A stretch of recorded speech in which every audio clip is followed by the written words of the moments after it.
ஏன் இன்னும் மூஞ்சி ஃபுல்லாக ஊற்றிக்க வேண்டியது தானே. இது ஜஸ்ட் பீலிங் சொல்யூஷன் தான். இதை கம்மியாக தான் யூஸ் பண்ணணும். நீ இவ்வளோ யூஸ் பண்ண அப்படின்னா உன்னோட ஸ்கின்னை டேமேஜ் ஆக சான்ஸ் இருக்குது. ஆமாங்க, இன்றைக்கி நம்ம ஒரு ப்ராடக்ட்டோட ரிவ்யூ பற்றி தான் பார்க்க போகிறோம். டெர்மாக்கோட ஏஹெச்ஏ பிஹெச்ஏ பீலிங் சொல்யூஷனாக ஒரு ரிவ்யூ பார்த்துடலாம். ஃபர்ஸ்ட் ஆஃப் ஆல் நம்ம ஏஹெச்ஏனா என்ன, பிஹெச்ஏ என்னன்னு பார்த்து தெரிஞ்சுக்கலாம். இந்த மாதிரி யூஸ்ஃபுல் கண்டென்ட் உங்களுக்கு வேணும் அப்படின்னா என்ன மறக்காமல் ஃபாலோ பண்ணிக்கோங்க. ஏஹெச்ஏனா ஆல்ஃபா ஹைட்ராக்சிக் ஆசிட். இது வந்துட்டு வாட்டர் பேஸ்டு எக்ஸ்போலேட், அதாவது நேச்சுரலான ஒரு ப்ராடக்ட்லேருந்து இந்த ஆசிட்லாம் எடுக்கிறாங்க. சுகர் கேன், மில்க், சர்டன் ஃப்ரூட்ஸ்லேருந்து நமக்கு ஏஹெச்ஏ கிடைக்குது.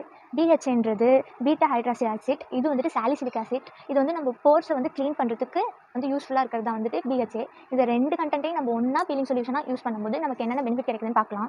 ஏஹெச்ஏ வந்து ஸ்கின்னுக்கு மேலே இருக்க sun damage, dullness, dehydration, dead ஸ்கின்னுக்குலாம் யூஸ்ஃபுல்லாக இருக்குது. பிஹெச்ஏ வந்துட்டு ஸ்கின்னுக்கு உள்ளே போயிட்டு நம்ம ஆக்னி ஃபார்ம் ஆகிற அந்த பேஸ் அண்ட் வந்துட்டு அந்த ஆக்னி இருக்கிறத வந்துட்டு பீல் பண்ணுறதுக்கும், நெக்ஸ்ட் வந்துட்டு அந்த போர்ஸை க்ளீன் பண்ணுறதுக்கும் பிஹெச்ஏ வந்து யூஸ்ஃபுல்லாக இருக்குது. இதை ரெண்டையும் சேர்த்து நம்ம யூஸ் பண்ணும்போது நம்ம ஸ்கின் பிரைட்டன் ஆகணும்னு சொல்கிறாங்க.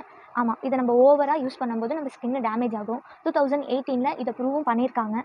இதை வந்துட்டு வீக்லி ஒன்ஸ் யூஸ் பண்ணலாம். அது ஷார்ட் டைமாக யூஸ் பண்ணுறது ரொம்ப ரொம்ப நல்லதுன்னு அந்த ரிசர்ச் பேப்பரில் சொல்லியிருக்காங்க.